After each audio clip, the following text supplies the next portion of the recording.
Hola, my name is Magdala Ramirez, and I come from the Maya Mexica tradition, and I feel so happy to be with you all today. We are bringing a beautiful ceremony for Tonanzin with all our hearts, and we have sisters coming from all directions to have that beautiful ceremony. And today, we're going to be talking about the story of Tonantzin and how it is that story so interrelated with all of us inside of us.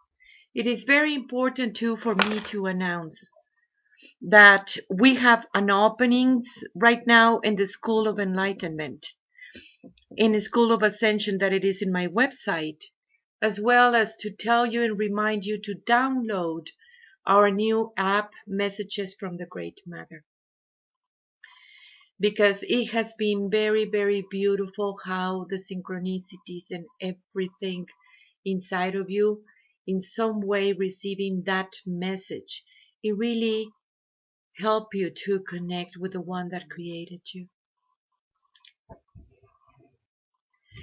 So I want to start by telling the story of what happened and what was the situation for the Great Mother to come. It happens long time ago when it was all this beautiful, beautiful temple that we have about Tonantzin, the mother of all the living things. And it was destroyed, this temple, when the Spanish arrived in Mexico because of the invasion, and how this was working for the people. It was a terrible times because it was the imposition of the church, the Catholic Church, that the Spanish came in, very much say to our people, you need to come to the church or otherwise I will kill you. So it was all these killings happening because there was no way that our people are going to go to church and embrace that culture when we have all these understandings and all this amazing beautiful knowledge and wisdom that connects all the way to the stars. So it happens one day when Cuautli, that actually means Juan Diego, means eagle. They call it Juan Diego, but Cuautli means eagle, that he was going and passing through where used to be that temple, when he saw this beautiful, beautiful energy around. And then he goes and said, where I am, do I am in the world of the enchanted flower? And that it is the first mysticism to comprehend. Because when you ask yourself where I am, it truly creates a very different story. It helps you to bring the presence of your own presence. I want to introduce you, Patrice and Teddie, that they are right here with me, that they are going to participate in this story too. So when you ask that part of you, where I am, what happens, Patrice? Well, lots of times you're just kind of going on unconsciously. So when you ask that question, you're really asking yourself to be understanding exactly where are you standing, and just by asking it, that means that you're asking for that alignment and that presence. And it's a really great to practice that all the time. And you don't let your mind to just divagate and all that illusion about it. You stop what you're thinking and really bring that presence of your own presence. And then the next part for him was, do I am in the world of the enchanted flower. This is a very powerful knowledge because for us, that's how it's being called. For Christianity, they call it the kingdom of heavens. They have the Valhalla, you have the Shambhala for the Indian people. There is so many names that this world have. And that is what we call the next dimension, the next understanding of this dimension, and understanding this world where it is a world of unity. So when he asks himself where I am, I am in the world of the enchanted flower? Because he could feel that something was different. He could feel that something was really connecting inside of himself. And then here comes the Great Mother. Her name is Tecuautlacuepeu, means she the one that comes from the realm of light in form of an eagle of fire. That's her name. And they do change it, her name, because the Spanish could not pronounce Tecuautlacuepeu. But her original name is important because it shows where she's coming from and why she was there too, and how she showed up in that beautiful mountain of the Tepeyac. So when he encountered the Great Mother and began to talk to her, says, "Oh, my little one, for us, little one is not about diminish something. On the contrary, it's about talking in that beautiful realm of love and understanding. It is never about diminish something, making something little. It is something that we caress it, that we honor, that we treasure. So that is that part in ourselves that we see it in a very, very different ways in our culture." Then she told him, "I want you to build a temple in here. I want my temple back in here. And I want you to go with these people, the invaders, very much, and tell them that I want a temple in here." And he goes, "I cannot do it because, I am just a little man. And they won't listen to me. They won't understand me. They won't listen to me." And she goes, "I want you to go and tell him." How, and he agrees with it. But how do this feels for you? You have a purpose in life. You have something that you need to do and you feel, "I'm not good enough. How can you ask me to do this when I'm not good enough? Or how other people will look at me?" What do you guys think? Well, that's, that's so true, that dishonoring of ourself to do something that's bigger, and that would reflect really who we are more. And it does seem to get in the way of so much of the growth that we have available to us, or to me. That part that, I can't do it, I'm not good enough, I'm not worthy.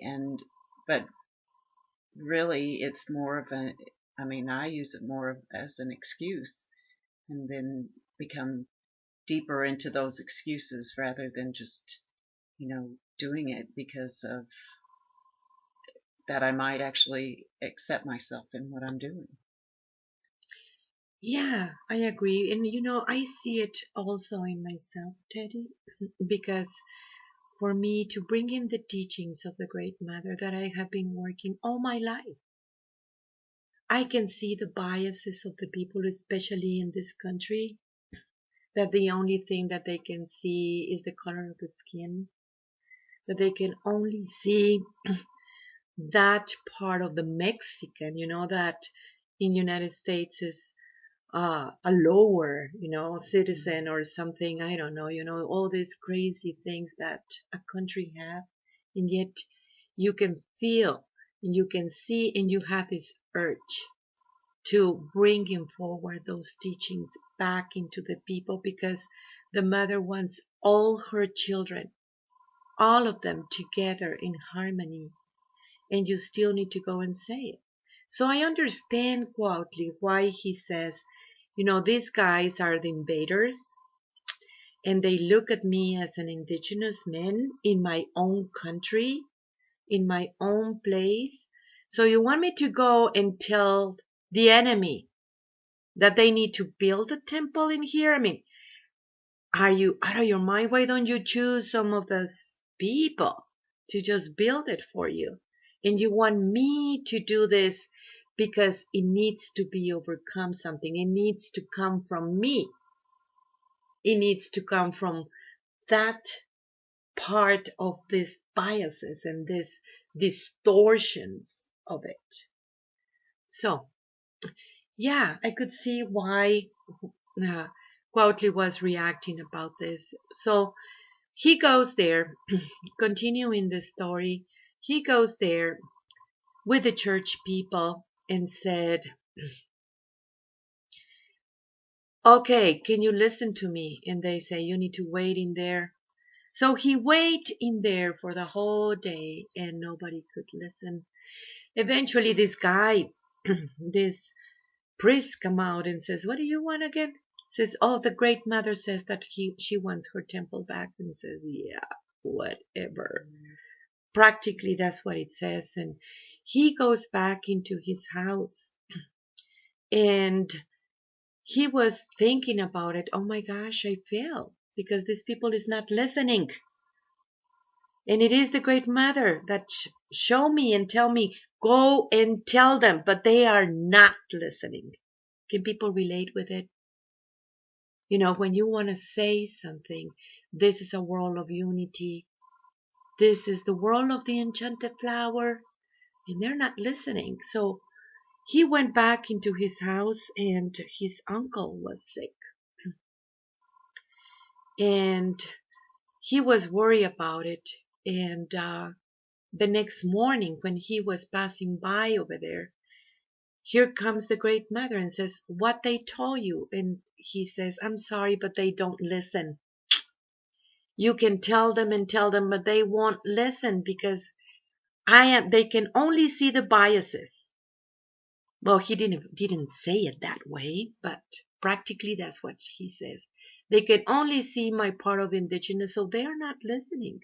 I did tell them, but they won't listen because they can only see their little bitty world. So she says, go back and tell them. So what happens is he went back, but they wouldn't listen again. He stayed there the whole time. And in that time, he's thinking, I have a lot of things to do. My uncle is sick. We don't have food in the table. I need to go to the shaman so they can heal my uncle. And here I am waiting for that. And I need to take care of that. What do you think, Patrice, about that? It can kind of remind you in my own life of all the things that can distract me from what I'm really here to do. And so you have all these excuses, like, well, this needs to happen and that needs to happen, but it's really not related to the work that you need to do. So you get distracted and do that instead. And happens all the time. For me, that is very, very important because I can see how that part of wanting to take care of your little world before of taking care of the spirit. Even today in the morning, we wake up and do our coffee and we're waiting for more sisters to come. And my gosh, there is so much love. And, people is hungry. People wants to do all these things. And the phone is ringing and I can see the distractions and I can see all these things. And I go, the first thing to do is this radio talk. And let's start with that. But let's continue our story. We go back, he goes back into his house and seeing that, okay, I need to take care of my uncle. I need to take care of the food.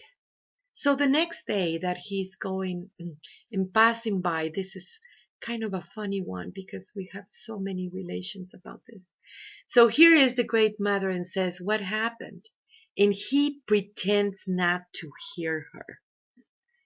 And she goes, Woutly, listen, it's me, the one who's calling you. And he's pretending not to listen to her. And it's that saying, it has become a very part of our culture in Mexico because um, I don't know how to explain, but it is part of the culture. It's like pretending that she's not there, that she is not talking to you.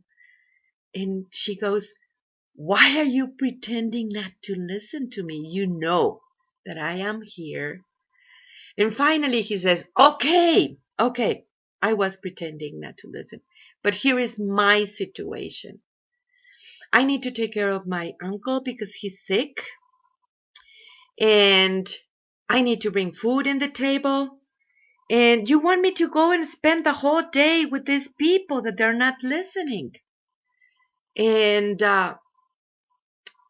I need to take care of this one first. And not to spend all this time, losing time with these people that they're not even listening. So I need to just go back into my little world. Well, he didn't say it that way, but, I'm paraphrasing. And she says, okay, here is the deal. I am going to take care of your little world. I'm going to heal your uncle. And I'm going to take care of you and bring food in your table. But I want you to go back to these people and tell them again that I want a temple in here. And he says, okay, that's an agreement. That's a deal. And this is way, way, way too important because, people think I need to take care first of my little world and then take care of the spirit. And not realizing it, that the mother is going to take care of you in your little world if you put attention in your purpose in life. What do you feel? Wow. Well, yeah, that just seems to be emerging, that awareness of um, how much she is there, and that trust, and that stuff on the day-to-day basis that has to be done, even though it does have to be done, but seeing it how using it for a distraction just keeps you in those little duties, in the little world of going around and around, that it doesn't get you higher, and making the space for her and the spirit, and making it, honoring it, and making it valuable. And then it does change those other things, but seeing the difference between her, what she's bringing and what we're creating with the littleness of it, of our own stuff. And we were talking this morning, it really boils down to the mother trusts us, but we don't really trust ourselves. And so we also think we trust her, but when it comes down to choosing between the spirit and the little world, lots of times we choose that little world, and it needs to be the other way around. Yeah, can we trust her? Because here is the thing, when we were talking this morning, the mother believes in you, means she is believing in you, means she is in you, she's living in you. Can you trust that? Can you trust that she's going to be taking care of your little world? Can you trust that she is there? And that's where you need to put attention about it. Can you do the spirit first? Can you trust that she's going to provide, that she's going to heal, that she is in you? That's not the problem. She is in you. She believes in you. The problem is, can you believe in you? Can you trust yourself? And we were talking about, people saying, well, I have betrayed myself for such a long, long time. How can I trust myself again? And that was emotional, for the people when we were talking about, because it goes directly into that point. Can you forgive yourself and trust yourself again? I mean, you need you in your life. You mean that alignment with the one that created you to make your purpose, to actually believe that you have a purpose, that the purpose is not from the outside, that she's actually telling you your purpose, revealing to you your purpose. So what it happens in our story, going back into our story, he says, okay, that's the deal. So he went there again with these people, with the biases and the racism and genocides and all these bad people, and wait again. And then here comes the priest and tell him, what do you want? And he says, the mother says that you need to build a temple in this place, in the Tepeyac. And finally he says, well, I need a proof. I need a proof. It's very, very important. Because, and he says, okay, I will go and tell her. He was the messenger. Beautiful, quietly. Oh my gosh, poor guy. These people need a proof. They don't feel it inside of themselves. They're cut from their heart. They need a proof. What does this mean for you guys? What do you feel about it, my sisters? Well, we're in a society where really the heart is cut, and so it's always like looking for a sign that you're on the right track, because you're always looking to the outside for something that's going to tell you you're on the right track, and instead of looking inside of you, like what is it, where am I, how am I feeling it? And I guess I was feeling him too, because he keeps going back, because he knows that if this is going to help all of the people, which is a really important part of it, and keeps doing it because of that, because he knows inside of himself. So where's the proof is inside, I guess how I'm feeling. He was trusting 100% in the Great Mother. So when he went back to his home, he found his uncle completely healed. He found food in the table, and he was so happy, saying, thank you, Mama, that you make it possible, that you heal my uncle, as you said. And the next morning, he could not wait to be there with the Great Mother and say, thank you, Tlatzokomati, for doing this, for providing for me, for healing my uncle, for taking care of my little world. And I did take care of you. I went there, and these people, they want a proof.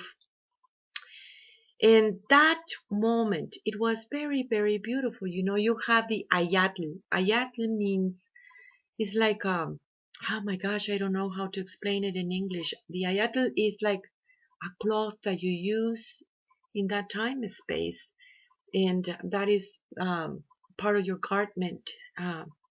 So the mother goes and said, okay, give them the proof. Look at all these beautiful flowers. That's why when the mother show up, it smells like roses. And it was all these beautiful, beautiful flowers. And it reminds me of this ancient writing, the place when you go into the world of the enchanted flower. And you go and pick it up the flowers. The flowers is the wisdom.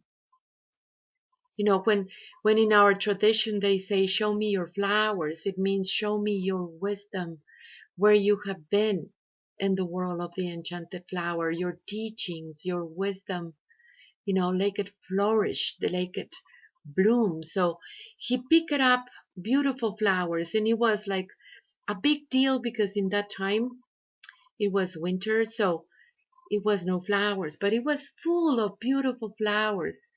And it was the white ones and the red ones and all these beautiful, beautiful flowers that it is very much connected with the four directions, the wisdom that we have.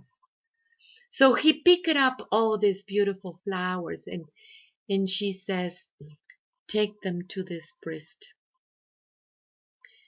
And he went back into the temple.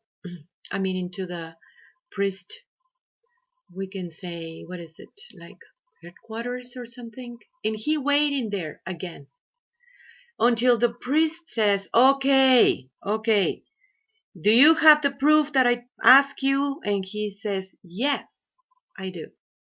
And when he bring his adel and open his cloth that I was telling you about, and all these beautiful flowers, they imprinted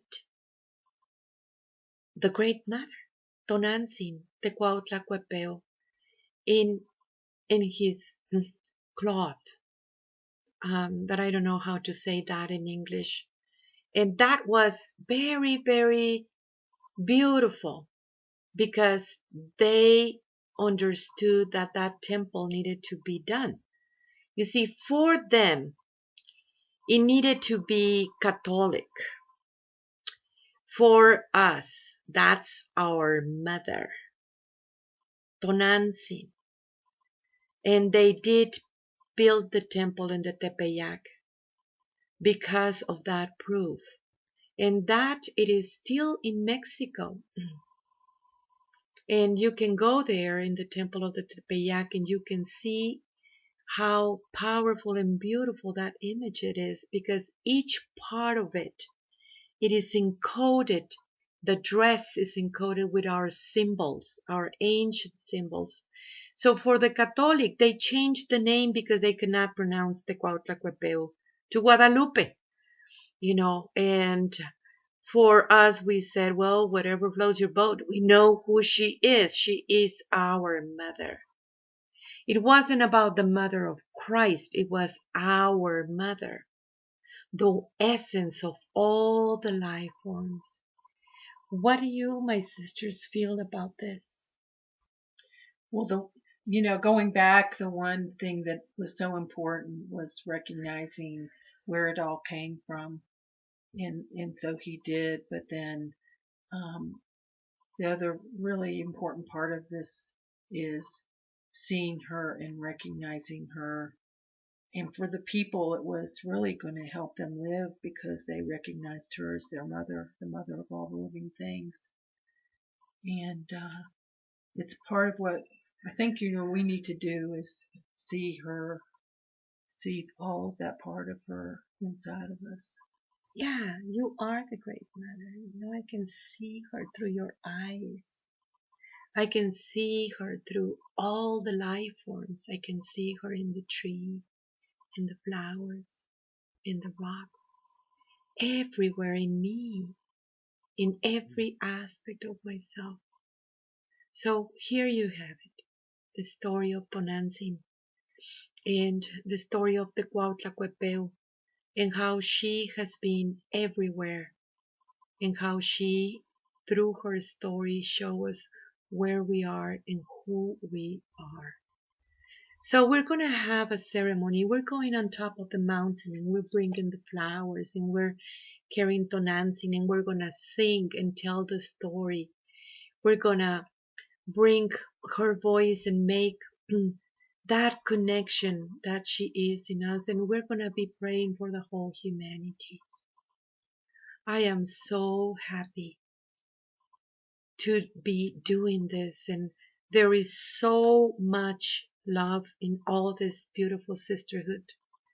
So many people coming and connecting with each other, people loving each other, people from all the colors of the skin, ages, backgrounds, situations. It doesn't matter.